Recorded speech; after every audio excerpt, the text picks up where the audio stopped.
Aston Martin's new Vantage is a crucial car, replacing the British automaker's smallest model and biggest seller. 25,000 Vantages were sold over its lengthy production run.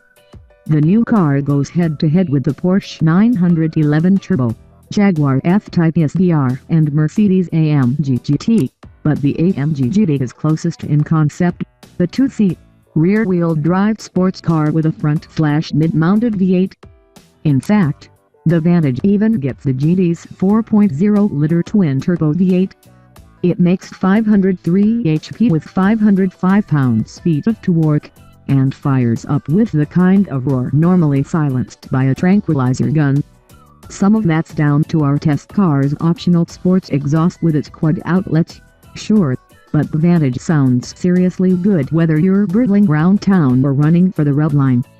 The Mercedes collaboration continues with the Vantage's electronic architecture.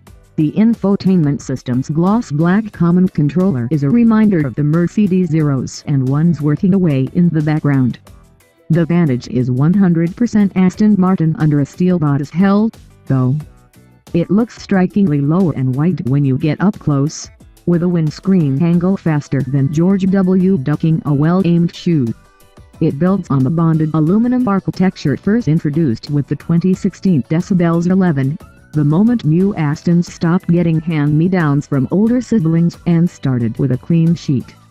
Aston quotes a 3,373-pound dry weight and estimates 3,594 pounds with fluids, comparable to the all-wheel drive 911 Turbo, though more than 330 pounds chunkier than a Carrera. There's the Decibels 11's double wishbone front/multi-link rear suspension hardware.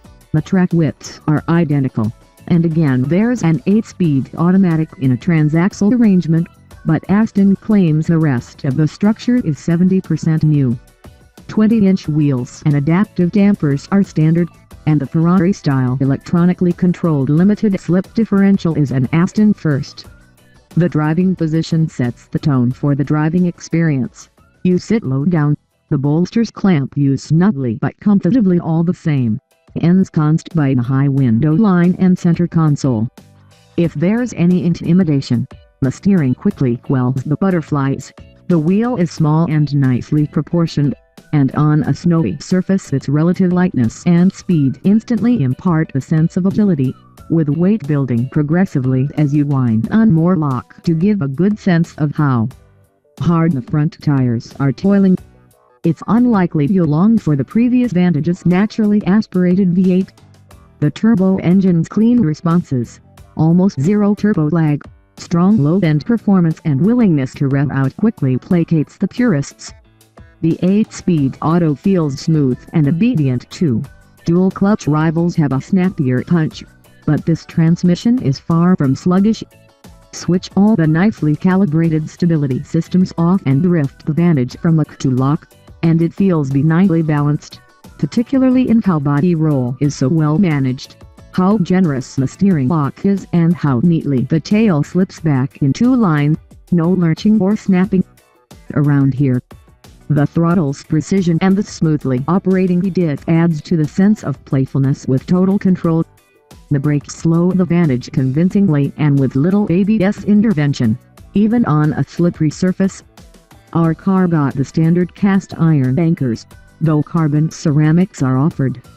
It's a shame most Vantages won't spend their lives gliding gracefully between snowbanks, because clearly they're very good at it. But only a complete test on the road and racetrack can provide the full picture of how they'll feel in your lives. We'll update you when we get the chance, this coming April.